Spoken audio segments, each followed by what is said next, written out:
And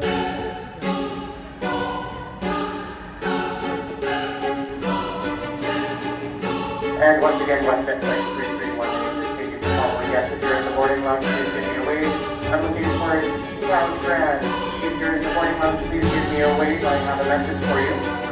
Alors que nous présentons les mesures de sécurité suivantes.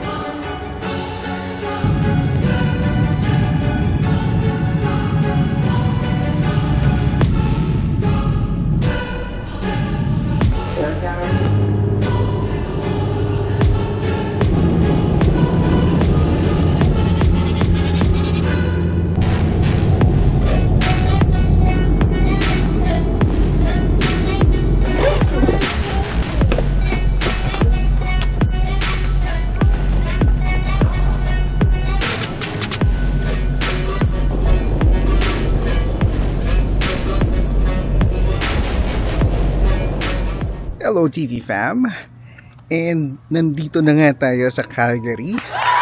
So itong Airbnb na pinuntahan namin, located siya sa Lucas Heights or Livingstone area.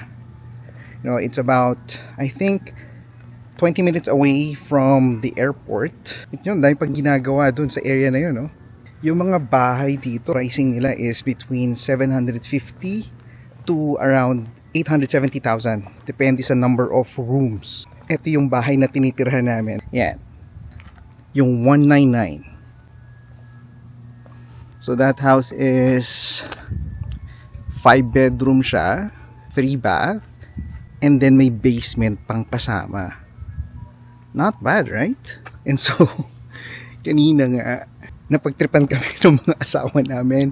Yung brother-in-law ko, yung father-in-law ko, si Calvin, tsaka ako. Pare-pareho yung mga shirts namin. Ito yung...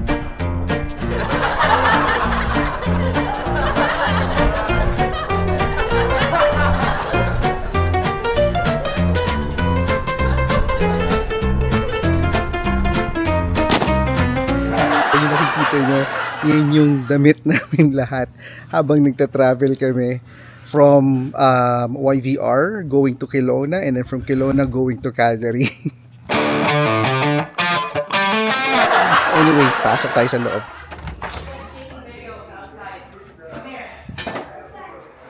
Hi, Clark.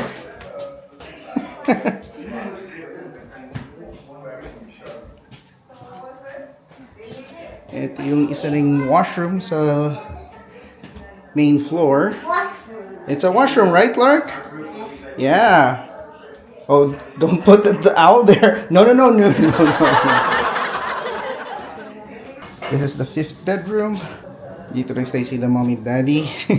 Para no more stairs. Yeah, decent size. And then you have your own closet there. And then you have a window here. And my tummy neighbor. Yeah. And then look at the kitchen. And there's family. Hi, family. Hi. Hello.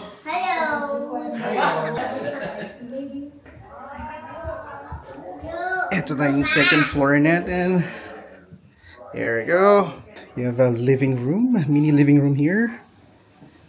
And then my washer, my dryer. Yun yung mga amenities na kasama.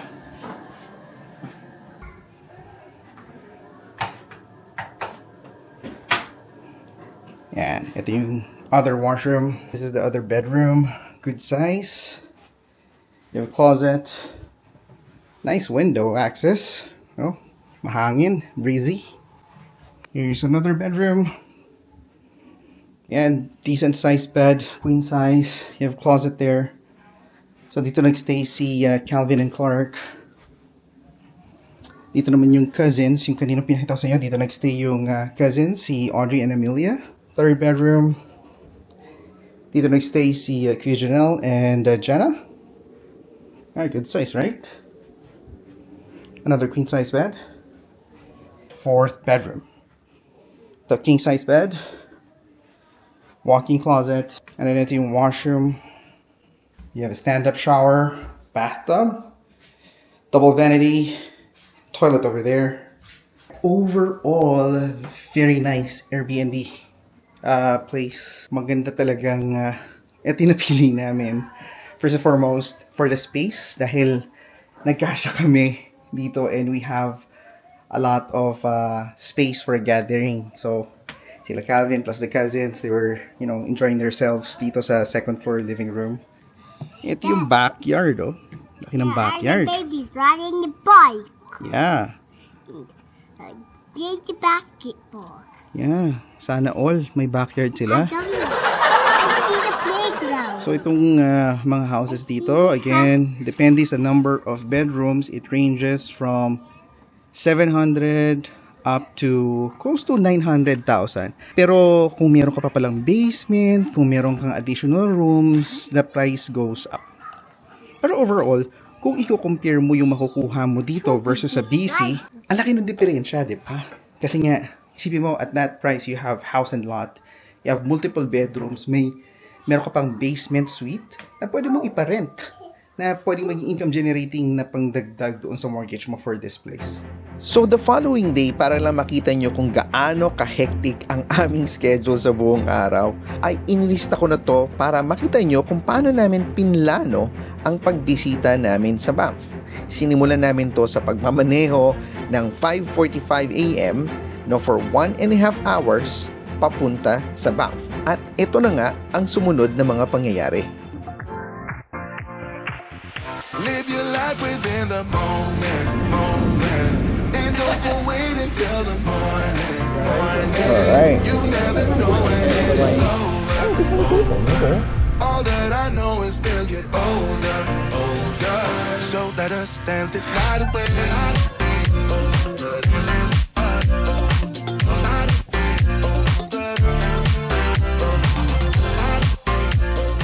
Okay, konting intermission muna. Alamin natin, ano ba talaga yung mga kailangang bayaran para mapuntahan tong mga lugar na to? Unang-una dyan, yung tinatawag na Park Pass. Nagbabayad kami ng $11 per vehicle per day. So, isa yan sa mga una mong kailangang bayaran. Pag nagbayad ka nyan, kasama na yung fee dyan doon sa parking. Ang una namin pinuntahan, kung makikita nyo doon sa una nating video, is yung Banff Gondola. Ang binayaran namin dyan is $66 per head, and then at that time, I think may promo. Yung mga bata is for free. So, mga adults lang yung binayaran natin at $66 per head. Now, hindi man kami masyadong nakapagtagal doon dahil nga sunod-sunod yung itinerary natin. Sulit din natin kahit papaano kasi nakapag-sightseeing tayo and then nakapaglakat-lakat din tayo doon sa area na yun na tinatawag nilang boardwalk. After natin magpunta doon, ang next na pupuntahan natin is yung Moraine Lake at Lake Louise, at para makapunta doon is kailangan mong mag-bus. Ang pinurchase namin is ang tinatawag na Super Pass. It's $25 per adult. And then, kids are, I think, $11 yung fee. One advantage pag kumuha ka ng Super Pass is the entire day, pwede mo siyang gamitin. So, pwede ka magpabalik-balik, walang problema as long as may available seats. Ang isa sa mga advantage na makukuha mo pag bumili ka ng Super Pass is may dedicated lane siya. So, dahil nga medyo mas mataas yung binayaran mo, medyo mas premium, meron kang sariling lane mo na pipilahan na wala masyadong tao. Compared doon sa regular bus lane na makikita nyo dito sa video na to, is medyo mas mahaba yung lane nila. Yan yung nasa may right side na kung makikita nyo. Ang isang kagandahan din dyan is from that specific Super Pass is pwede ka ring mag-book ng time slot na kung kailan mo balak sumakay sa bus na mag-guarantee sa'yo na pag nagpunta ka dun sa lane na yon, at that time, hindi ka mawawalan ng spot at isa ka sa magiging priority nila. Ngayon, balik na tayo ulit sa vlog. That's ATEX. Okay. Ayan, so importante mag-reserve kayo, guys.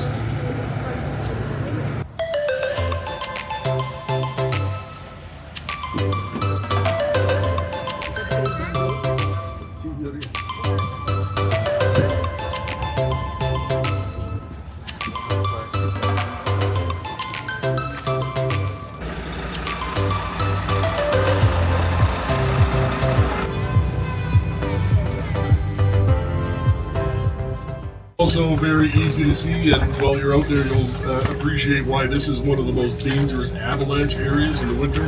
They completely close this off. While you're here, there's two sets of awnings here. First set of awnings is the bus that'll go down to the park and ride. The second set of awnings closer to the lake is the one that loops back up to Lake Louise. Those tickets you have, those are like your bus pass. They can be used all day, going anywhere you want. The only thing you need to know is the last bus to leave here and the last bus to leave Lake Louise is at 7:30. Probably a good thing to be on one of those ahead of time. So while you're going up here on the right-hand side, there's a little cafe and gift shop in case you have an uncontrollable desire to donate more of your money to the local economy. Also, there's so many great vantage points. The one I was actually just up there yesterday on the left, I think it's called Rock Pile. It's not that far, but it's kind of climbing up, and there's all kinds of different vantage points that you see different angles of the lake and everything. Unfortunately, I did look yesterday. There is no escalator, so hopefully you guys have a great time and a safe trip back. Also, please be careful out there. Yesterday, we actually did have an avalanche. Yesterday, one person was kind of where they weren't supposed to be, triggered an avalanche, and they actually had to close this area down for about 2 hours while a helicopter came in to rescue them. So please be careful, but other than that, have a great day. Thank you. Wow, tignan nyo to guys. Ang ganda-ganda. Look at this. This is Moraine Lake.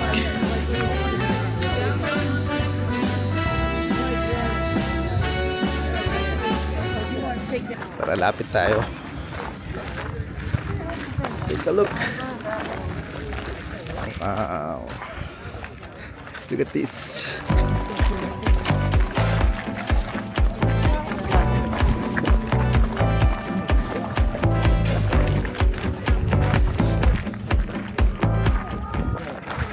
Oh wow, looky. Ang ganda nito. Ang ganda naman dito. Wow, tignan nyo naman yung view doon. The best. Yan, look at all the tourists.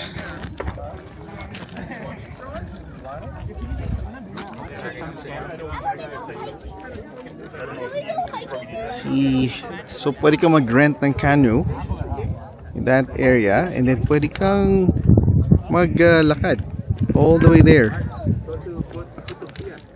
Look at the water. Turquoise color.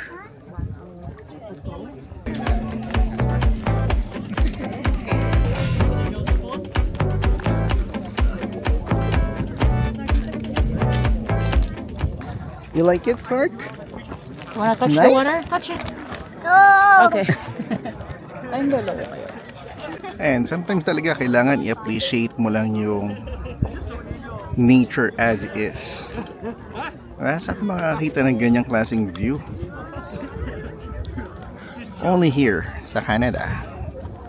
Ano pang hahanapin natin?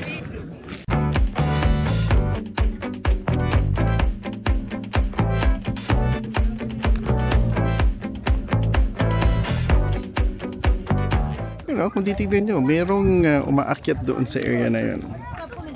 And on the very top, may mga tao nagpipicture. Very nice.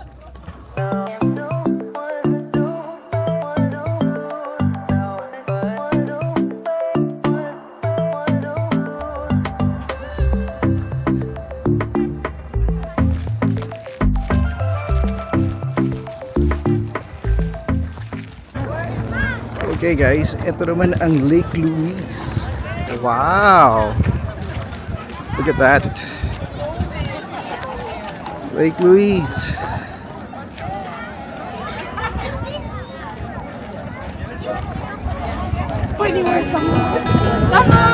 I'm walking down the street on clouds instead of the concrete. I'm dancing through. Everything's things about to come my way. Nothing can ruin my day, no matter what anyone does or say. I smile at fools. No, I don't care, cause I am on my way up, and I won't stop, I won't slow down. Steady on my feet, I'm gonna rise up. No, I won't stop, it is my time. Cause I know what it's like to be broke. I know what it's like when nothing goes your way. So I'm gonna let myself. So guys, kung nakaabot kayo sa parte ng video na to, maraming salamat. I know hindi siya yung typical vlog natin, no? It's more on, pinapakita lang namin dito kung ano yung mga pinuntahan namin at saka kung ano yung nakikita natin dito sa Calgary. Kung hindi pa kayo subscriber namin channel, click that subscribe button, that notification bell, pati na rin mag-comment down below kayo kung ano pa yung mga na-miss namin na places na dapat puntahan dito sa Calgary. So, again, magkita-kita tayo ulit sa susunod na vlog. Paalam!